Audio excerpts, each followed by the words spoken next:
Welcome to yet another edition of the Fresh Flow Podcast. Mitchell, this is a tall order today, man. We've got our work cut out before us. But I got to ask you before we get going. First question for you, Mitchell Sy. Who is the smartest person you've ever met, you've ever come across in your life? I think it's going to be Dr. Sessler after this. So Before today. Oh, before this. I think that would have to go to Jim Rathmel. I think we interviewed him in season 1, but I was lucky enough in my career to have him as my program director. And anytime I'm in Boston, his brownstone's always available for an espresso latte, bagel, whatever you need. But in my mind, he's sort of like the Steve Jobs of our specialty. So that's interesting you chose your program director, because I would have to put Bob Kraft up there. He was my program director at Tennessee, one of the brightest guys I know. So we're on the same wavelength there. But what a segue. Would you like to introduce our guest today? Yes. So today I get the pleasure of introducing Dr. Dan Sessler. Attended medical school at Columbia University and then decided to complete both a pediatric and anesthesia residency at the University of California, Los Angeles. He's currently the vice president for clinical research at UT Health in Houston. He's published more than 1,000 full papers, including 36 in the New England Journal of Medicine, Lancet, and JAMA, and I would throw that up there as the Holy Trinity. More than 150 of his papers were accompanied by editorials, and more than 30 were cover articles for major anesthesia journals. So I think we're in rarefied air today. And then in terms of publications, I just learned this today. He's the world's most published and cited anesthesia investigator with an H index factor of 166. I didn't know they went up that high, but he's among the top 0.01% cited scientists in the world. We're lucky to have him here today, and I look forward to talking to him. Dan, welcome. Thank you so much. Yeah, absolutely. 2 years ago, at the annual meeting for the American Society of Anesthesiologists, you delivered the Rovenstein lecture. Your lecture was called The Gathering Storm. And today, a little under 2 years later, do you think the storm is in the rearview mirror, or do you think we're actually just sort of in the middle of the storm? What have you seen in terms of what you've asked the specialty to do that we've actually done? The storm continues to gather. Anesthesia faces enormous challenges, and for the most part, I'm afraid, is not addressing them effectively. Mid-level providers are increasing faster than anesthesiologists in terms of numbers, which is unsurprising because they don't train as much as we do. They are winning politically. It's very much to the ASA's credit that it's trying to prevent this, but on an objective basis, we're not succeeding. This is not going to be solved politically. OR anesthesia is becoming commoditized because the outcomes are so good. Intraoperative mortality is now so low that it's hard to quantify. In marked contrast, postoperative mortality remains 1 to 2% in the 30 days after surgery, even in developed countries.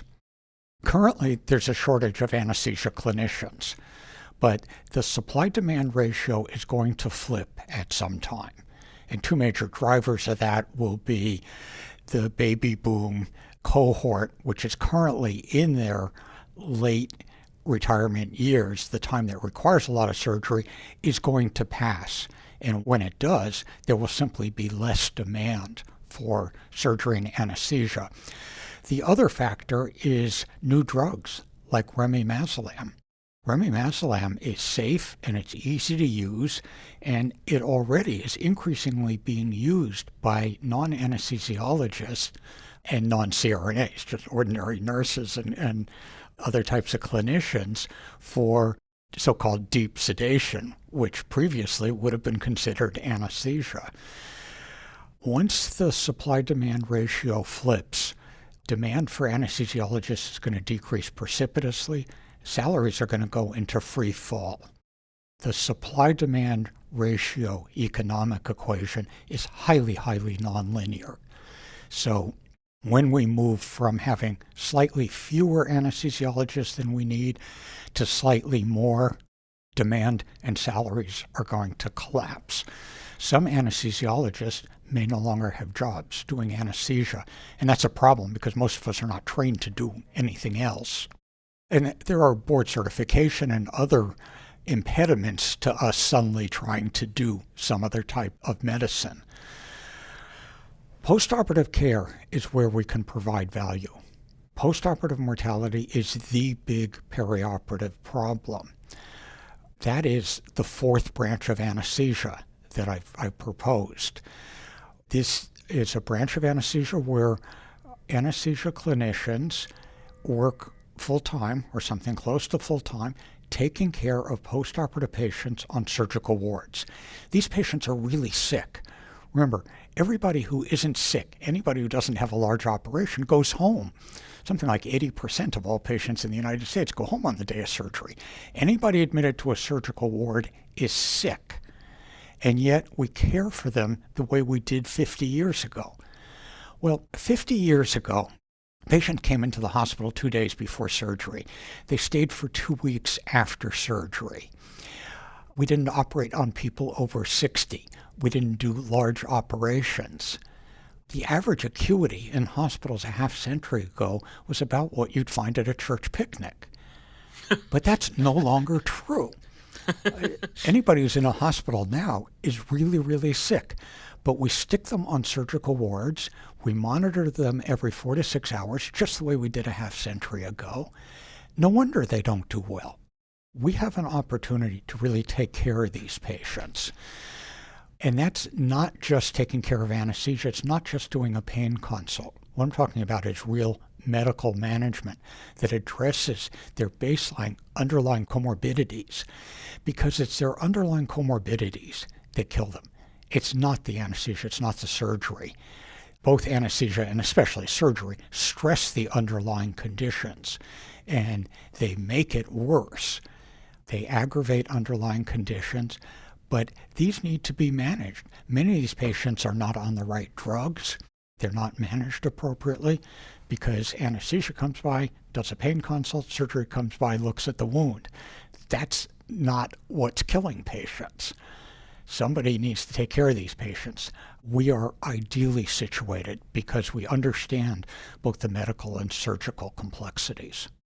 Dan, I agree with you 100%. I've cited your work and some stuff that I've written. However, it's a hard thing to do, to move into a new branch, a new rail, the fourth rail, as you've called it.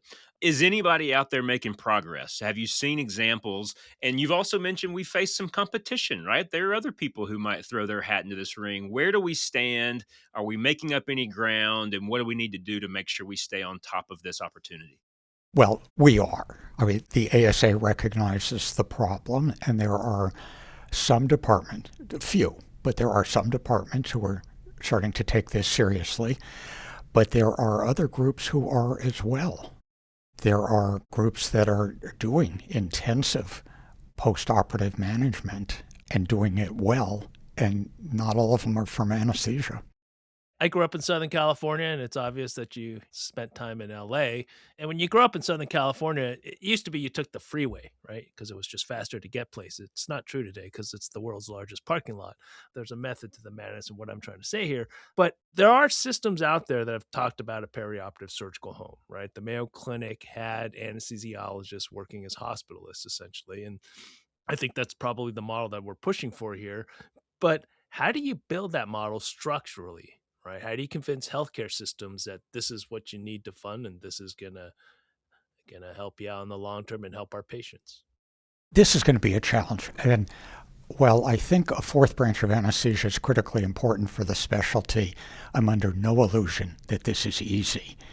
There's a shortage of OR anesthesiologists, and so it's very hard to take anesthesiologists out of the OR now. And OR anesthesiologists are consequently paid a lot. People doing ward care are paid less. And so it's hard for individuals to give that income to do something different. It's hard for hospitals to move anesthesiologists often to wards.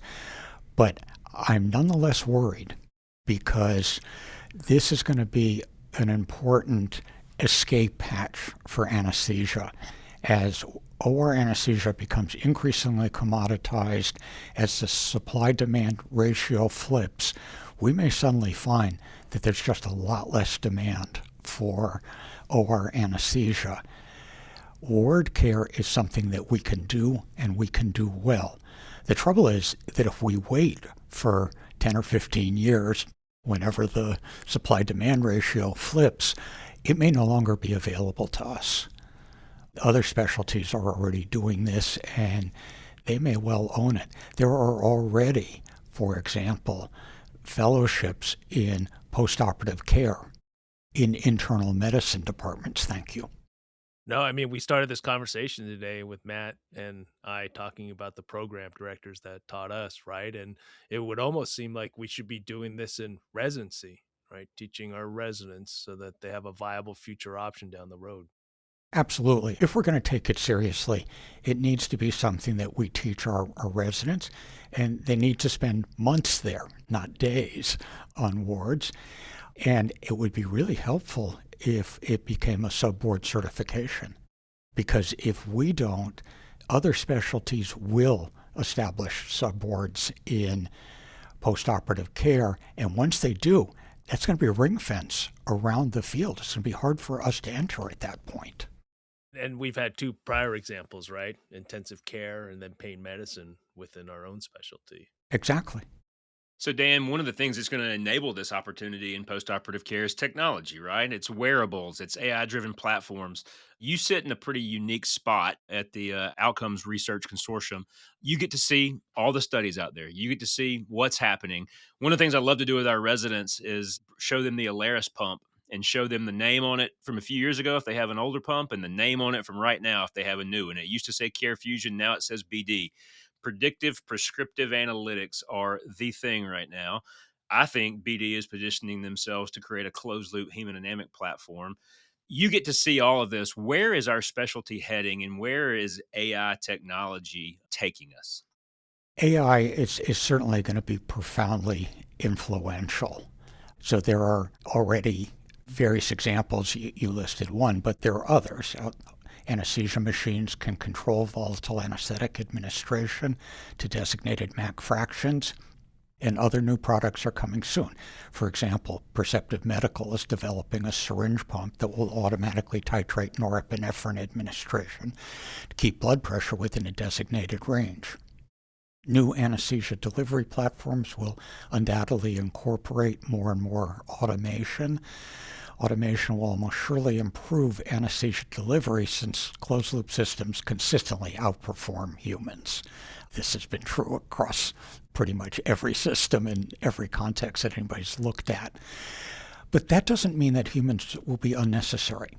And instead, automation will improve our level of care. Automation does imply, though, that less human skill may be necessary. And fighting automation because it might help mid-level providers is just a losing game. That is not something we should do. Automation is coming, and it's coming whether we want it or not. Our challenge is to anticipate the associated changes and position ourselves to provide substantial value. In other words, we need to own and control anesthesia AI, not fight it. I mean, I think about for our audience and our guests, we grew up on paper records, right? And then you move to the anesthesia information management systems. And I still remember doing cardiac cases where you didn't do any documentation until you got on pump.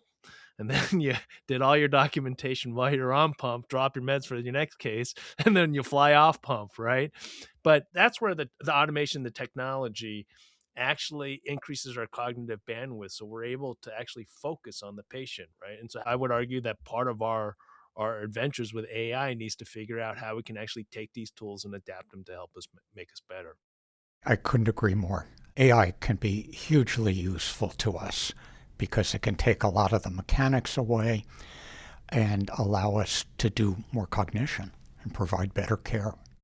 It's a great thought experiment in the operating room to just point all this out to people and then just say, how does it make you feel? How does that land with you? You know, is this good? Some people get excited about it. Some people, it terrifies them. But it's good to get people thinking about this because, as you said, it's coming no matter what. So, Dan, you get to see all of the research that's going on out there. What excites you right now? What excites you coming out of the research in the perioperative space? And what do you think is the direction from a research perspective that we really need to be focusing? Perioperative mortality is the biggest perioperative challenge. Understanding what kills patients after surgery and how we can prevent these deaths should be our focus. We don't own the perioperative period. Others are already working on the issue and beginning to provide intensive ward care for surgical patients. But arguably, we're best positioned to do meaningful research in this area and provide the kind of intense care these patients need. We have an opportunity to earn the accolades that previous generations of anesthesiologists did for solving intraoperative mortality. But the opportunity will be short-lived. We need to take this on now. I couldn't agree more. I think about just the brief bio introduction that we had for you today and what you've been able to accomplish over your career. It's the three-armed physician, scientist, researcher, educator, clinician. Actually, that's more than three. But math is hard. How did you get this diverse range of interests, and then how are you still able to get your hands and your head around everything that you do? I was recruited to UCSF by Ron Miller directly out of my pediatric and anesthesia residencies. He was looking for a pediatric anesthesiologist who was a chemist and could help George Gregory with magnetic resonance spectroscopy, which was all the rage at the time. Ron was actually mistaken. It's my brother who's the chemist in our family. By the way, my kid brother is quite famous. He's published more than 1,000 papers, has 100 patents, and is a member of the National Academy of Sciences. My first love was thermoregulation, and I returned to it after a year of doing spectroscopy with George Gregory. Practically everyone in the department thought that I was leaving real science to play with thermometers in the operating room. And I remember making a conscious decision to study thermoregulation, even though I didn't think it was very important. That it turned out to be important was just luck. But I was fascinated by thermoregulatory physiology, and I think it's a good idea to study things that you're really interested in, things that keep you up at night, that you care about. And for me, thermoregulation and the physiology associated with that was just fascinating. It literally kept me up at night. In the 9th grade, I decided to become a trialist after meeting Dr. Henry Kaplan. Henry Kaplan was the person who cured Hodgkin's disease, which is impressive enough, but it's actually way more impressive than that because it was the first cancer that was cured. So Henry Kaplan was a radiation oncologist. He used total nodal radiation to cure Hodgkin's, and that's in fact what led to the war on cancer. It was his demonstration that some cancer could be cured, because before Kaplan, every cancer was a death sentence, period. I was introduced to Henry Kaplan by my father's cousin, Judith Poole. Judith Poole was the first female full professor of medicine at Stanford, and she was the one who discovered cryoprecipitate. And in fact, she was nominated for the Nobel Prize at the time she died, very unfortunately early from a brain tumor. We, in fact, adopted her 11-year-old daughter, who's now a writer for News One and has written 3 or 4 novels. My brother, I mentioned, was a chemist, and he spent his junior year at the Hebrew University in Israel and came back, stopped at New York, where I was in med school at Columbia, and showed me a big lump under his arm. And even as a med student, I knew this was Hodgkin's. And he, in fact, ended up being treated by Henry Kaplan successfully, because it's been 60 years now. And John also founded a drug company with one of his oncologists, a company called Pharmacyclics, that was eventually purchased by AbbVie for $22 billion. Goodness gracious. Mitch, we're in the wrong business. Yeah. So basically, I became a physician to be a trialist because I was just fascinated by the way oncologists did trials, where they took almost every patient, put them in some sort of trial, and just systematically figured out what worked and what didn't. And that's why oncology treatment has improved so markedly. Naturally, we started with thermoregulatory trials published in the New England Journal and Lancet, but then we expanded to all sorts of perioperative trials with a focus on hard outcomes.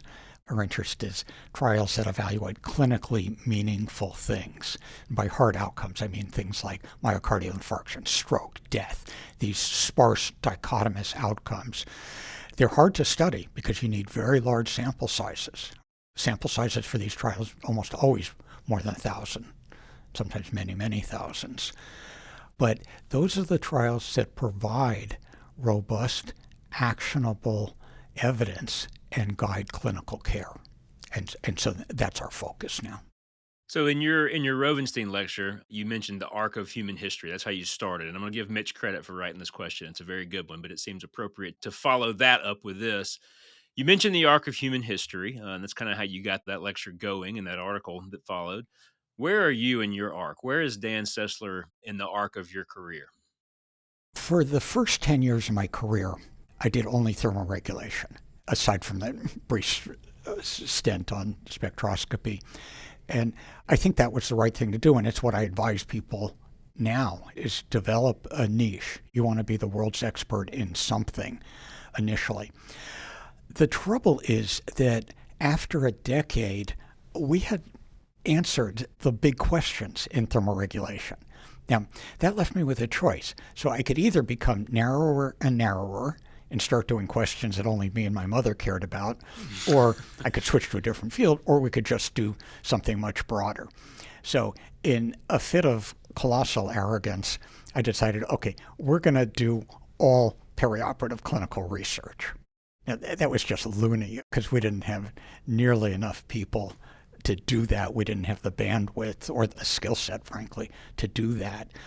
But about a decade later, by then I had been at the University of Louisville as Dean for Research, and then moved to the Cleveland Clinic. At the Cleveland Clinic, we really could grow.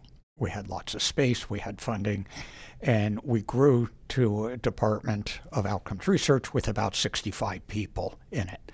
At that point, we really could take on anything, and we did. So we could run literally hundreds of studies at a time. The great thing about being an academic is that you can study whatever you want, which is different if you work in a company, for example. But in academics, nobody tells you what to do. You can go study whatever you find interesting. And so we would take that quite literally, and basically consortium leaders would sit around and say, okay, what's interesting? And we'd come up with topics. And then when we came up with a topic, we would start 10 to 20 studies over the course of a few years to attack the problem from many different angles. And I think that's important because no single study, no matter how good it is, fully answers the question. You need to look with different methods in different populations from different angles. There are all sorts of things that can give you statistically significant results that don't mean what you think they do or are flat out wrong. So typically the consortium now deals with maybe 10 different topics at a time, each with 10 to 20 studies going. And we'll study anything we think is interesting. So, Dan, if I'm not mistaken, you just moved, right? Did you not move from Cleveland to Houston recently? How did that go, and how do you like your new digs? We moved almost a year and a half ago. Any moves are complicated, and moving a clinical research group is especially complicated because there are lots and lots of specially trained people, and for the most part, they're not people you can go out and buy. Clinical investigators are just rare. There aren't that many of them. And this sort of gets back to your previous question about specialization. We consider ourselves experts in clinical research methodology. We are under no illusion that we're content experts in all the different areas that we attack. So we collaborate with clinicians and investigators who are content experts all the time. I mean, fine, if it's anesthesia and perioperative, we know a fair amount about that, but we study lots of things that would be considered surgical, for example, and we collaborate with surgeons and others who know about these areas, and even within anesthesia. Fine, I'm not an OB anesthesiologist. If we're doing an OB study, absolutely, we find collaborators who know about the content and can provide content expertise. We provide methodologic expertise. I mean, we do a lot of studies. I teach epidemiology. I've written many papers about methodology. So we consider ourselves clinical research methodology experts and then collaborate with clinicians to do particular studies. And it's what I tell our research fellows and research students in general is don't worry about the topic. What you're learning is methodology. You're learning how to do studies.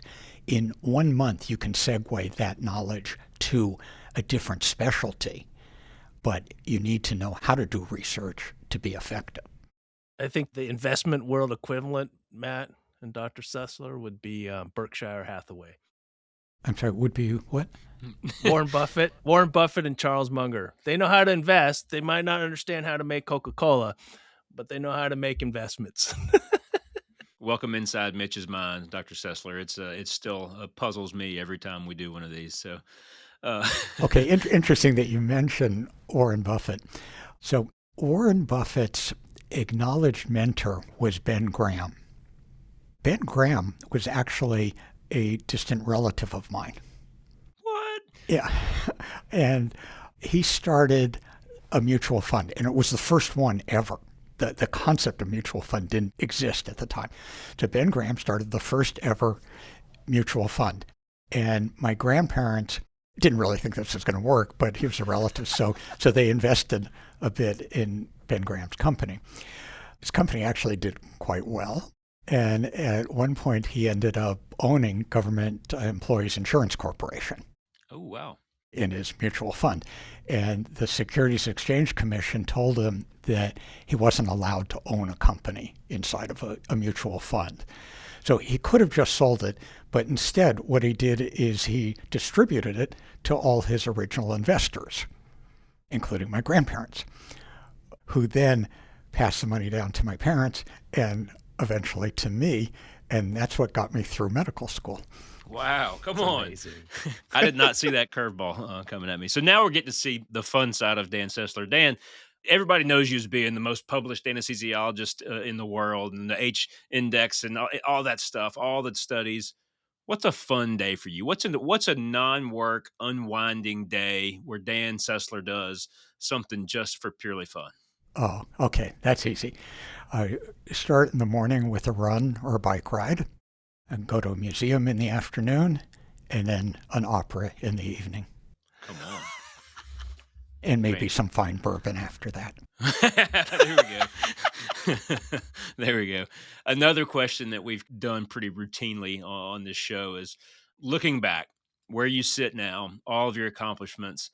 What do you tell young Dan Sessler coming out of medical school, funded by that family money passed down from Warren Buffett's mentor? What advice do you give yourself now, looking back on your coming out of medical school? Do something you're passionate about. You can't fake it. Even through a residency, you can't fake it, much less for a career. So find something you really love, whether or not it seems important. And thermoregulation fell into that category. It didn't seem important. I was doing it because I really, really enjoyed it. And so I would say the same thing. You have to be passionate about what you do. Otherwise, you're not going to be good at it. So Edward Teller, the grandson of the inventor of the hydrogen bomb, he's at Google X. He's responsible for innovation at Google. He talks about this gap that's accelerating between artificial intelligence technology and the development of the human mind or evolution of the human mind. How do we adapt as anesthesiologists to this accelerating change? And this encompasses pretty much everything we've talked about during this podcast. There's technology, there's the workforce shortage, there's everything that we're dealing with. But how do we adapt as anesthesiologists? Interesting that you mention Edward Teller. My parents were physicists. My father was director of the Lawrence Berkeley National Lab. My mother worked for Louis Alvarez, who got the Nobel Prize for discovering the bubble chamber, which allowed detection of antimatter. Wow. Golly. Consequently, I knew Teller and others who worked on the Manhattan Project and many Nobel laureates. In fact, I once had lunch at Teller's Berkeley home. The 70s and 80s were a hugely exciting time for physics, and Berkeley was the center. But of course, the atom bomb and the hydrogen bomb were lurking in the background. I would say AI is perhaps analogous to that. AI is both marvelous and frightening. So it's a bit like physics in the 70s and 80s.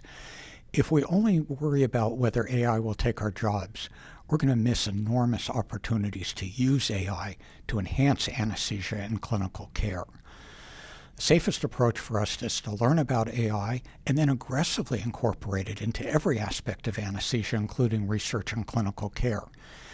A deep understanding of AI is an important way we can distinguish ourselves from mid-level providers. Good stuff. You're more connected than anybody I've ever met. My goodness gracious. I thought I knew a lot of people. I need your Rolodex. Mitch, I'm actually going to have Dan be the new co-host of this podcast. I kind of had you here because you knew so many people, but he knows more. So as of right now, Dan Sessler, new co-host of the Fresh Flow podcast. I thought I knew the development of the atomic bomb watching Oppenheimer, but obviously I did not. Dan, this was fun, man. I had a blast doing this. This was a good time. Thank you so much for your time. Thank you for doing this. Thank you for everything you do and have done and continue to do for our specialty, for research in general. This was fun. Thanks for coming on the show. Well, thank you both. I'm honored to have been invited, and it was fun. That's it, guys. This has been yet another edition of the Fresh Flow podcast. We will catch you next time.